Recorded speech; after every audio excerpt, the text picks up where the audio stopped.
সন্ধ্যায় গেছি একটু তাড়াতাড়ি ফাঁকায় ফাঁকায় ঠাকুর দেখবো, এসে দেখি তাও এত লাইন হয়ে গেছে। ভাবলাম একবার ঢুকবো না, এত দূর লাইন।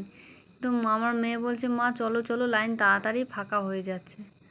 লাইনে দাঁড়ালাম, দেখছি যে অন্তত একটা প্যান্ডেলের ভেতরে তো একটু ফাঁকা আছে, এরপরে তো আর ঢুকতেই পারবো না। যত রাত বাড়বে ততই ভিড়টাও বাড়বে। আমরা একটু সন্ধ্যার মধ্যে গেছি একটু হালকা পাবো বলে, কিন্তু তাও দেখছি অনেকটাই লাইন।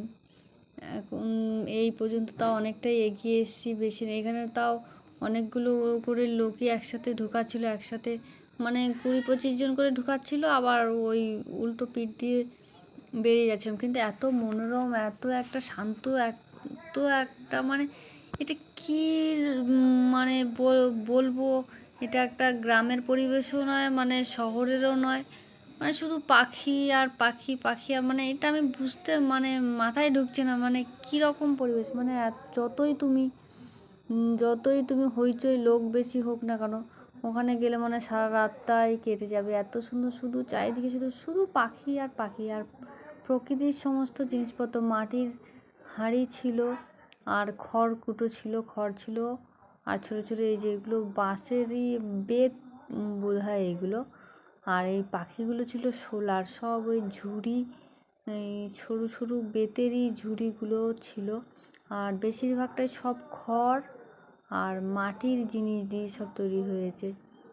আর ওইগুলোর মধ্যে সব ওই ছোটো ছোটো যে হাঁড়ি, ওগুলো সব মাটির হাঁড়ি। মাটির হাঁড়ির ভেতরে একটা করে ছোট লাইট দেওয়া আছে, ভেতরে লাইটগুলো এত ভালো লাগছে দেখতে।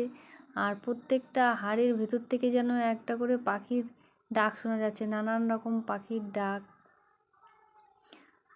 নানান রকম পাখি, নানান রকম পাখির ডাক।